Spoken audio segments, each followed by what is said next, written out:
আসসালামু আলাইকুম এভরিওয়ান। আমি আজকে ভাপা পিঠা বানাবো, তোমরা শিখে নিতে পারো। প্রথমে আমি চালগুলো ধুয়ে ভালো করে শুকিয়ে নিয়েছিলাম, তারপরে একটা ব্লেন্ডার করে নিয়েছি। তারপর এটাকে একটা চালনির সাহায্যে চেলে নিব, কারণ চালতে হবেই। এর ভিতরে সুজি সুজি দানা দানা থাকে, সেগুলোকে আলাদা করে নিতে হবে। তারপরে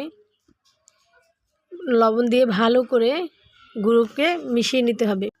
সব গুঁড়োর সাথে ভালো করে লবণটা মিশিয়ে নিতে হবে। তারপর পানি দিতে হবে। পানিটা তোমরা কম বেশি হবে। যদি শুকনো চালের গুঁড়ো হয়, আমি তো চালটা ধুয়ে নিয়েছি, তাহলে ভিজা চালের গুঁড়োতে অল্প পানি লাগবে। এরকম যেন মুট মুট হয়ে যায়, চাপ দিলে যেন মুট হয়ে যায়, এরকম পানি দিতে হবে। তারপরে সব গুঁড়ো মিশিয়ে নিয়ে পানি দিয়ে তারপর একটা চালনির সাহায্যে চেলে নিতে হবে। এটাই কিন্তু আসল প্রসেসিং।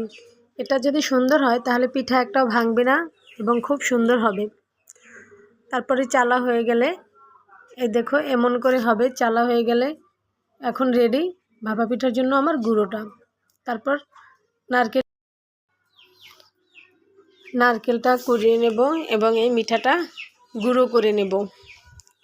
মিঠাটা গুঁড়ো করা হয়ে গেলে এবার আমি চুলোর পাশে যাব। আমি আগেই পানি দিয়ে রেখেছি, চুলোর ভিতরে পানিটা ফুটে গেছে।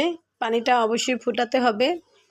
তারপরে এরকম একটা নিচে জানি ধরনীয়ালা একটা বাটি নিতে হবে, যেন পিঠাটা উঠানোর সময় ভেঙে না যায়।